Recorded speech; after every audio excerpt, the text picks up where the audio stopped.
ప్రభువునందు ప్రియులైన వారికి ఉదయకాలపు శుభాలు తెలియజేస్తా ఉన్నాను.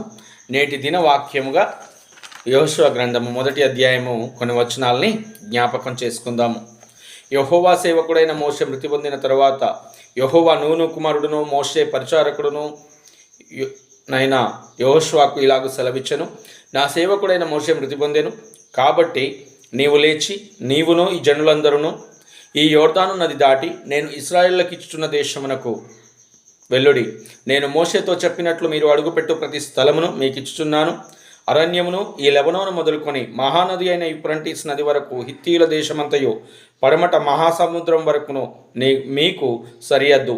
నీవు బ్రతుకు దినములన్నింటను ఏ మనుషుడునో నీ ఎదుట నిలవలేకయుండును. నేను మోషేకు తోడయుండినట్లు నీకును తోడయుందును. నిన్ను విడువను, నిన్ను ఎడబాయను. నిబ్బరము కలిగి ధైర్యముగా నుండుము. వారికిచ్చదనని నేను వారి పితరులతో ప్రమాణము చేసిన ఈ దేశమును నిశ్చయముగా నీవు ఈ ప్రజల స్వాధీనము చేసెదవు. అయితే నీవు నిబ్బరము కలిగి జాగ్రత్తపడి బహుధైర్యముగా నుండి నా సేవకుడైన మోషే నీకు ఆజ్ఞాపించిన ధర్మశాస్త్రమంతటి చొప్పున చేయవలను.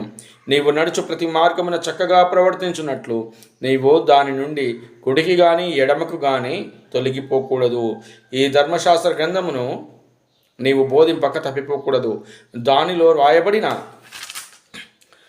వాటన్నిటి ప్రకారం చేయుటకు నీవు జాగ్రత్త పడినట్లు దివారాత్రము దానిని ధ్యానించిన ఎడల నీ మార్గమును వడిదిల్ల చేసుకొని చక్కగా ప్రవర్తించదవు. ప్రభువునందు ప్రియమైన వారలారా, చదవబడిన వాక్య భాగంలో కొన్ని ప్రాముఖ్యమైన విషయాలు ఉన్నాయి. వాటిని మనము గమనించుకుందాము. మొదటగా మనం గమనించినట్లయితే యెహోవా దేవుడు యెహోషువ గారితో మాట్లాడుతున్న మాటలు. తన సేవకుడైనటువంటి మోషే గారు మృతి పొందారు. మనము ద్వితీయోపదేశకాండం 34వ అధ్యాయం 5వ వచనంలో చూస్తే ఆ మాటలు మనకు అగుపడతాయి. అటు తర్వాత యెహోషువ గారితో దేవుడు మాట్లాడుతూ ఇంకా ఏదైతే ప్రారంభించాడో, దేవుడు ఏదైతే వారి పట్ల కార్యం చేశాడో, పితరులు అబ్రాహాము గారికి ఇచ్చినటువంటి వాగ్దానాన్ని కొనసాగింపుగా అబ్రాహాము గారిని, ఇసాకు గారిని, యాకోబు గారిని, యోసేపు గారిని దీవించి వారిని జనాంగంగా విస్తరింపచేసి వారిని ఐగుప్తు చెరలో నుండి విడిపిస్తూ నడిపిస్తూ ఉన్నప్పుడు ఆ క్రమంలో మోషే గారు వృద్ధులు అవ్వడం, వారు దేవుని చెంతకు చేరడం చూస్తాము. అటు తర్వాత జరుగుతున్నటువంటి పరిణామాలు ఇవి. ఇప్పుడు యెహోషువ గారిని దేవుడు తట్టి లేపుతూ ఉన్నాడు. యెహోషువ గారితో మాట్లాడుతూ ఉన్నాడు. నీవును ఈ జనాంగమును సాగి వెళ్ళండి మీరు అని చెబుతా ఉన్నాడు. ఇక్కడ జాగ్రత్త గమనించినప్పుడు యెహోషువ గారి పేరుకు అర్థము యెహోవాయే రాజు అన్నటువంటి మాటని మనం చూస్తాము. అయితే దేవుడే వారికి రాజుగా ఉంటూ పరిపాలకుడిగా ఉంటూ వారిని ముందుకు సాగిపోమని చెప్తా ఉన్నాడు. చెబుతూ మరొక మాట వారికి ఏం చెప్తాడంటే, మనం గమనిస్తూ ఉన్నప్పుడు 3వ వచనంలో నేను మోషేతో చెప్పినట్లు మీరు అడుగుపెట్టు ప్రతి స్థలమును మీకు ఇచ్చుచున్నాను. ప్రత్యేకంగా మాట్లాడుతున్న మాట, మీరు అడుగుపెట్టు ప్రతి స్థలము మీకు ఇస్తాను అంటే మీకు నేను తోడై ఉంటాను, మీరు స్వాధీనం చేసుకుంటారు అని చెబుతా ఉన్నాడు. చెబుతూ మనం ఇంకను గమనిస్తే 5వ వచనంలో నీవు బ్రతుకు దినములన్నింటను ఏ మనుషుడును నీ ఎదుట నిలవలేకయుండును. నేను మోషేకు తోడయుండినట్లు నీకును తోడయుందును. ఈ మాట దేవుడు మాట్లాడుతూ ఉన్నప్పుడు బహుశా యెహోషువ గారి హృదయంలో ఉన్నటువంటి కలవరానికి సమాధానముగా చెప్తా ఉన్నారేమో దేవుడు. యెహోషువ గారు యవనస్తుడిగా, మోషే గారి యొక్క పరిచారకుడిగా ఉన్నటువంటి యెహోషువ గారు ఈ జనాంగమునంతటిని నడిపించాలన్నప్పుడు ఎంతో కొంత వారి హృదయంలో భయము ఉండి ఉంటుంది. బహుశా దేవుడు తనతో మాట్లాడుతూ ఉన్నప్పుడు తన అభిప్రాయాన్ని పంచుకొని ఉంటారు. ఆ సమయంలో ఇదిగో నీవు బ్రతుకు దినములన్నిట ఎవరు నీ ఎదుట నిలవరు, నేను మోషే గారికి తోడై ఉన్న రీతిగా మీకును తోడై ఉంటాను, నీవు సాగి వెళ్ళుము అనే రీతిగా ఒక భరోసాను ఇచ్చి ముందుకు నడిపిస్తూ ఉన్నాడు. అయితే ఈ క్రమంలో మరికొన్ని విషయాలను దేవుడు వారికి చెబుతా ఉన్నాడు. నిన్ను విడవను, నిన్ను ఎడబాయను. నిబ్బరము కలిగి ధైర్యముగా నుండుము. వారికిచ్చదనని నేను వారి పితరులతో ప్రమాణం చేసిన ఈ దేశమును నిశ్చయముగా నీవు ఈ ప్రజల స్వాధీనము చేసెదవు. నీవు నిబ్బరం కలిగి ధైర్యంగా ఉండు.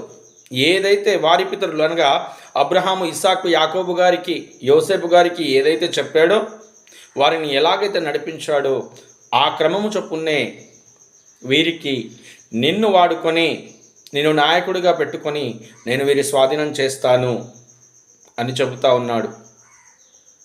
ఇక్కడ ప్రత్యేకంగా మాట్లాడుతూ ఉన్నప్పుడు నీవు ధైర్యం కలిగి నిబ్బరముగా ఉండు, నీవు భయపడనవసరం లేదు అంటా ఉన్నాడు. మనం జాగ్రత్తగా ఇంకా గమనించినప్పుడు మరలా ఇదే మాట మనకు ప్రభువు వారు లేదా దేవుడు చెబుతున్న మాట మనకు కనబడుతూ ఉంది. అయితే నీవు నిబ్బరము కలిగి జాగ్రత్తపడి బహుధైర్యముగా ఉండి నా సేవకుడైన మోషే నీకు ఆజ్ఞాపించిన ధర్మశాస్త్రమంతటి చొప్పున చేయవలెను. నీవు నడుచు ప్రతి మార్గమున చక్కగా ప్రవర్తించినట్లు నీవు దాని నుండి కుడికి కానీ ఎడమకు కానీ తొలగిపోకూడదు. ఈ ధర్మశాస్త్ర గ్రంథమంతను నీవు బోధింపక తప్పిపోకూడదు. దానిలో రాయబడిన వాటన్నింటినీ ప్రకారము చేయుటకు నీవు జాగ్రత్త పడినట్లు దివారాత్రములు దాన్ని ధ్యానించినడల నీ మార్గమును వర్ధిల్ల చేసుకొని చక్కగా ప్రవర్తించదవు. దేవుడు తోడై ఉంటానన్నాడు యెహోషువ గారికి. అలాగే మరొక మాట చెప్తా ఉన్నాడు, ధర్మశాస్త్ర గ్రంథం ఏదైతే ఉందో, ఏదైతే 10 ఆజ్ఞల పట్టిక ఉందో, ప్రత్యేకముగా మోషే గారికి ఇచ్చినటువంటి ఆజ్ఞల పట్టిక ఏదైతే ఉందో, ఆ గ్రంథం ఏదైతే ఉందో దాన్ని ధ్యానిస్తూ మోషే గారి ద్వారా రాయించి పెట్టినటువంటి ఈ లేఖన భాగాలు ఏవైతే ఉన్నాయో, ఆనాడు ఉన్నటువంటి ఆ జనాంగానికి గ్రంథముగా ఇవ్వబడినటువంటి ఈ లేఖన భాగాలు ఏవైతే ఉన్నాయో వాటిని ధ్యానిస్తూ ముందుకెళ్ళమంటా ఉన్నాడు. వాటిని బోధింపక తప్పిపోకూడదు అని సెలవిస్తూ ఉన్నాడు. ఇక్కడ జరుగుతుంది ఎప్పుడు అంటే, నడిపించే నాయకుడు వారికి దూరంగా ఉన్నప్పుడు, నూతనముగా ఎన్నుకోబడిన మరొక యవనస్తుడు నాయకుడిగా ఉన్నటువంటి యెహోషువ గారి ద్వారా ఈ ప్రయాణం కొనసాగుతూ ఉన్నప్పుడు ఈ మాటలు, ఈ సంభాషణ జరుగుతూ ఉంది. దేవుని యందు ప్రియమైనటువంటి దేవుని యొక్క బిడ్డలారా, సహోదరి సహోదరులారా, ఈ ఉదయకాలము విశ్వాసమును బట్టి ఆయనకు వారసులుగా ఎంచబడిన వారిగా, ఆయనను ఎందరు అంగీకరించిన వారందరూ ఆయన కుమార్తెలు అగుటకు ఆయన అధికారం ఇచ్చి ఉన్నాడని సెలవిచ్చిన రీతిగా ఈ మాటలు శరీర సంబంధంగా వారికి వర్తించిన విశ్వాసమును బట్టి భక్తి జీవితంలో మనకు ఇవి వర్తిస్తాయి. ఈరోజు నీ జీవితము, నీ జీవన ప్రయాణము ఏ రీతిగా ఉందో, ఇంతవరకు నీకు ఆలోచన చెప్పిన వారు, ఇంతవరకు నీకు అండగా ఉన్నవారు ఈ క్షణము నీతో లేరేమో, ఈ దినాల్లో నీతో లేరేమో, కానీ నిన్ను ఏర్పరచుకున్నా, ఎన్నిక చేసుకున్నా, నిన్ను పిలుచుకున్న దేవుడు మాత్రము నీతో ఉన్నాడు. నీవు ప్రారంభించిన పనిలో, దేవుడు నీకు అప్పగించిన పనిలో నీవు నిరుత్సాహానికి గురి అవ్వక నిబ్బరము కలిగి ధైర్యముగా నుండి సాగి వెళ్ళమంటా ఉన్నాడు. సాగి వెళ్ళుతూ ఉన్నప్పుడు నాకు ఆలోచన చెప్పేవారు ఎవరు, నన్ను క్రమమైన పద్ధతిలో నడిపించేవారు ఎవరు అన్నప్పుడు నీ చేతిలో ఉన్నటువంటి దేవుడు నీకు అనుగ్రహించినటువంటి ఈ వాక్యే నీకు మార్గదర్శకమని సెలవిస్తూ ఉన్నాడు. మనము ఇలా గమనిస్తూ వచ్చినప్పుడు ఒక్కసారి గమనిస్తే యెహోషువ గ్రంథము 3వ అధ్యాయము 7వ వచనము నుండి కింది చివరి భాగాల వరకు గమనించినప్పుడు అక్కడ దేవుడు వారికి తోడైనటువంటి విధానము మనం చూస్తాము. వారి పక్షాన దేవుడు ఎలాంటి కార్యాలను జరిగించాడో మనం ఇంకను గమనిస్తూ ఉన్నప్పుడు యెషయా గ్రంథము 43:2లో కానీ, ఇర్మియా గ్రంథము 1వ అధ్యాయం 8వ వచనాన్ని కనుక మనం ఒకసారి గమనిస్తే అక్కడ కొన్ని మాటలు ఉన్నాయి. ఆ మాటల్ని మనము గమనిద్దాము. ఆ మాటలు చూస్తూ ఉన్నప్పుడు కొన్ని విషయాలు మనకు అర్థమవుతాయి. యెషయా గ్రంథము 43:2లో ఉన్న ఈ మాటను మనం చూద్దాం ఒకసారి. ఇక్కడ మొదటగా దేవుడు తను పిలుచుకున్నటువంటి తన సేవకునితో, తన బిడ్డతో మాట్లాడుతూ ఉన్నాడు. యాకోబు గారితో మాట్లాడుతూ ఉన్నాడు. అయితే యాకోబు, నిన్ను సృజించిన వాడగు యెహోవా, ఇశ్రాయేలు నిన్ను నిర్మించిన వాడును ఇలాగ సెలవిస్తున్నాడు, నేను నిన్ను విమోచించి ఉన్నాను, భయపడకము, పేరు పెట్టి నిన్ను పిలిచి ఉన్నాను, నీవు నా సొత్తు. నీవు జలములలో బడి దాటునప్పుడు నేను నీకు తోడై ఉందును, నదుల్లో బడి వెళ్ళినప్పుడు అవి నీ మీద పొర్లిపారవు, నీవు అగ్ని మధ్యను నడుచున్నప్పుడు కాలిపోవు, జ్వాలలు నిన్ను కాల్చవు. యెహోవానగు నేను నీకు దేవుడను, ఇశ్రాయేలు పరిశుద్ధ దేవుడనైన నేనే నిన్ను రక్షించువాడను అని సెలవిస్తూ ఉన్నాడు. యాకోబు గారికి ఇచ్చినటువంటి వాగ్దానపు నెరవేర్పే ఇశ్రాయేలు ప్రజలు. వారికి ఇచ్చిన వాగ్దాన ప్రకారంగా వీరిని నడిపిస్తూ వస్తూ ఉన్నాడు. ఈనాడు ఆ కొనసాగింపును, ఆ భక్తి జీవితాన్ని కొనసాగిస్తున్నటువంటి యెహోషువ గారికి మాట వర్తిస్తుంది. విశ్వాసం ద్వారా దేవుని కుమారులుగా పిలువబడుతున్న మన జీవితంలో మనం కొనసాగిస్తున్న ఈ భక్తి జీవితానికి, ఈ భక్తిలో మనం ఎదుర్కొంటున్నటువంటి ప్రతి సమస్యలో దేవుని సన్నిధి మనకు తోడుంది అని చెప్పడానికి ఈ మాటలకు మనకు వర్తిస్తాయి.